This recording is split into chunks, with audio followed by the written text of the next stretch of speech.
ঈদের দিনের 13টা সুন্নত আমরা চাইলে এগুলো আদায় করতে পারি।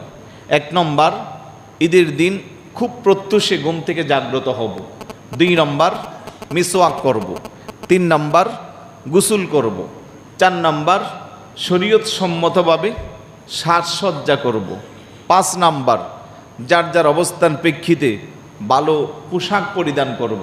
6 নম্বর, সুগন্ধি লাগাবো। 7 নম্বরে ঈদুল ফিতরে ঈদগাহে আসার পূর্বে মিষ্টি জাতীয় দ্রব্য যেমন খেজুর ইত্যাদি আহার করব। আর ঈদুল আজহার ঈদগাহে থেকে যাওয়ার পরে নিজের পশু যেটা কোরবানি করব সেই পশুর গোশত আহার করব, এটা সুন্নত। 8 নম্বর, সকাল সকাল ঈদগাহে চলে আসব। 9 নম্বর, যাদের উপরে সদকাতুল ফিতির ওয়াজিব আমরা সদকাতুল ফিতির ঈদগাহে যাওয়ার পূর্বেই আদায় করব।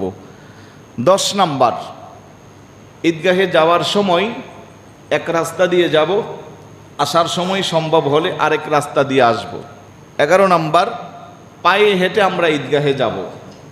12 নম্বর, ঈদগাহে যাওয়ার সময় ঈদুল ফিতরের দিন বিশেষ করে যেটাকে আইয়ামে তাশরিক বলা হয়, আল্লাহু আকবার আল্লাহু আকবার লা ইলাহা ইল্লাল্লাহু আল্লাহু আকবার ওয়ালিল্লাহিল হামদ, এটাকে আমরা চুপি চুপি পড়ব ঈদুল ফিতরের দিন। আর ঈদুল আজহায়ে আমরা উচ্চ আওয়াজে, ঈদুল আজহাতে আমরা বড় বড় করে তাকবীর করব। সর্বশেষ 13 নম্বরে আমরা যে কাজটা করব, যদি সম্ভব হয় ঈদগাহে যায় নামাজ আদায় করব। কারণ ঈদের নামাজ ঈদগাহে আদায় করা উত্তম। যেহেতু আমাদের সেই ব্যবস্থা সিস্টেম নাই, তাই আমরা মসজিদে চলে আসি, মসজিদে আসব। আল্লাহ পাক যেন এই 13টা সুন্নতের উপরে আমল করার তৌফিক দান করুন। আরেকটু জোরে বলুন আমিন।